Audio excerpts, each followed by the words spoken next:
มันกำลังขึ้นกำลังแบบว่ากะเกี่ยมเนาะข้าเจ้าเอิ้นว่าอันกะเกี่ยมเครื่องซีว่าจะใส่บาตรปกติทุกเมื่อจีกะจะเป็นคนแบบตื่นดึกลุกเช้าอยู่แล้วเนาะลุกนึ่งข้าวเป่าไฟผู้ใดนะผู้ใดได้ไปเป็นคู่ครองนี่ฮับฮองบ่อดตายว่าซั่น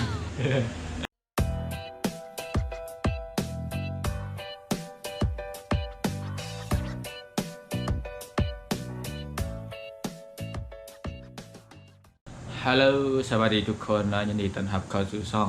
RT Official เนาะตอนนี้ก็เป็นเวลาอยู่ประมาณตีห้ากว่าๆเนาะอาทิจะพามาเบิ่งอันกิจวัตรประจำวันในแต่ละเช้าของอาทิเนาะลุกมาอย่างตอนเช้าๆลุกมานึ่งข้าวใส่บาตรเนาะนี่ได้เห็นบ่ทุกคนกำลังตั้งเตานึ่งข้าวอยู่อันนี้กำลังนึ่งข้าวเนาะมันกำลังขึ้นกำลังแบบว่ากะเกี่ยมเนาะข้าเจ้าเอิ้นว่าอันกะเกี่ยมเครื่องซีว่าจะใส่บาตรปกติทุกเมื่อจีกะจะเป็นคนแบบตื่นดึกลุกเช้าอยู่แล้วเนาะลุกนึ่งข้าวเป่าไฟผู้ใดนะผู้ใดได้ไปเป็นคู่ครองนี่ฮับฮองบ่อดตายว่าซั่นกะเฮาก็จะนึ่งข้าวแล้วอาทิก็จะพาทุกคนไปเบิ่งบรรยากาศด้านนอกเนาะเพราะว่าอยู่หน้าห้านอาทิจะมีอันพระเนาะพระเพิ่นเดินมาบิณฑบาตอยู่2วัดด้วยกันเนาะเป็นวัดสะพังมึกกับวัดสร้างคู่วัดโคลาฟักทางเนาะเพิ่นก็จะยางผ่านทานอาทิมาอยู่2วัดเนาะวัดแรกกับพระจะหลายอยู่หน่อยนึง พระจะหลายเนาะพระบ่แม่นหน่อยนึงเนาะวัดแรกพระจะหลายเนาะแล้ววัดที่2กับประมาณ 4-5 องค์เนาะแต่ว่าวัดแรกประมาณ10พุ่นแหละเนาะตามที่อาทิใส่แต่ละมื้อนั่นเนาะอาทิก็จะใส่ทุกมื้อแบบนี้อยู่แล้วเนาะอยู่ที่เวียงจันทน์เนาะเพราะว่าพระเพิ่นมาเดินบิณฑบาตถึงที่เนาะปกติถ้าว่าวันพระใหญ่อาทิก็จะไปวัดเลยเนาะไปจำพรรษอยู่วัดเลยแต่ว่านะครับเป็นวันปกติก็จะใส่บาตรอยู่หน้าห้านบัดนี้ถ้าข้าวสุกแล้วเขาก็จะพาทุกคนไปเบิ่งบรรยากาศตอนที่ใส่บาตรหลังจากที่เฮานึ่งข้าวสุกเรียบร้อยแล้วเนาะเกี่ยมเครื่องใส่บาตรแล้วเรียบร้อยจะรีวิวให้ทุกคนเห็นอันนี้เป็นบรรยากาศตอนเช้าๆเนาะรถกับบ่ค่อยหลายปานใดเพราะว่ามันเป็นบรรยากาศตอนเช้าทุกคนเห็นบ่พระกำลังย่างมาตอนเช้านี่อากาศดีทุกคนเราจะมารีวิวเครื่องใส่บาตรเนาะเครื่องใส่บาตรมีอย่างแน่ก็มีอันนมเล็กตาซอยแล้วก็มีอันดีเมาเนาะดีเมาแล้วก็ข้าวเหนียวติ๊บใหญ่ๆนี่เนาะแล้วก็แกงลูกหมูใส่หมากผักเนาะเพิ่นบอกว่าพระเพิ่นบอกว่าอยากอีกอย่างแล้วให้ใส่อันนั้นเนาะตายไปจังเฮาจังได้ไปกินเฮาจังได้ไปกินอยู่ถึงสวรรค์อันนี้ก็ใส่ตามที่อติอยากเนาะแต่ละมื้อจะเปลี่ยนกันอาหารเนาะ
ผ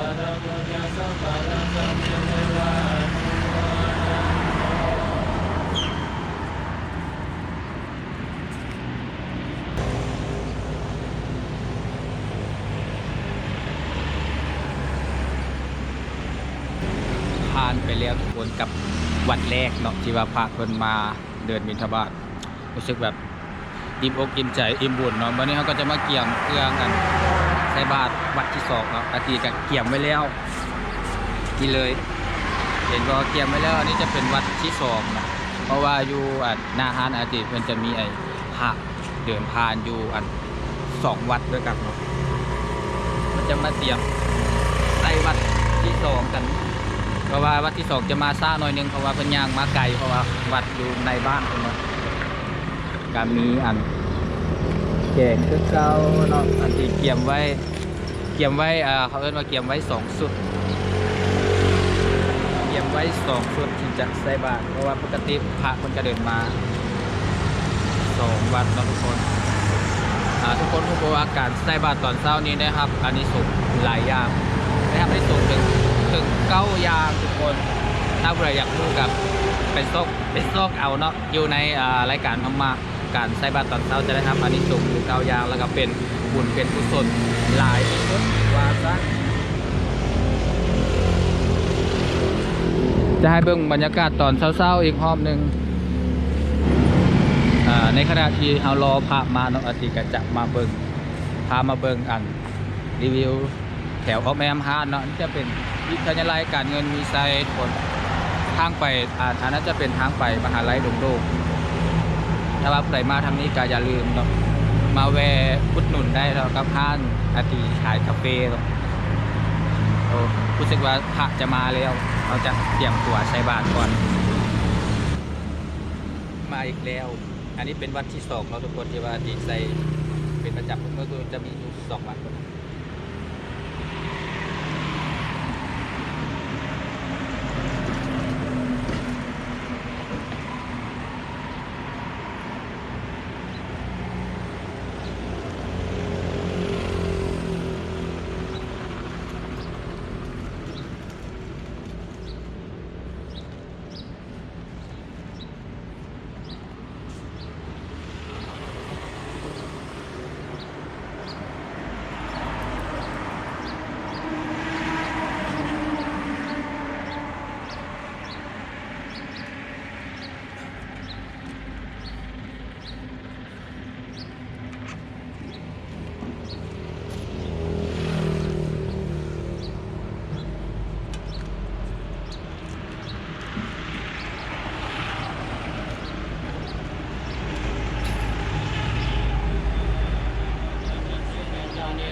จายนาจตารนัมมวันติอายุวันโนสุขัง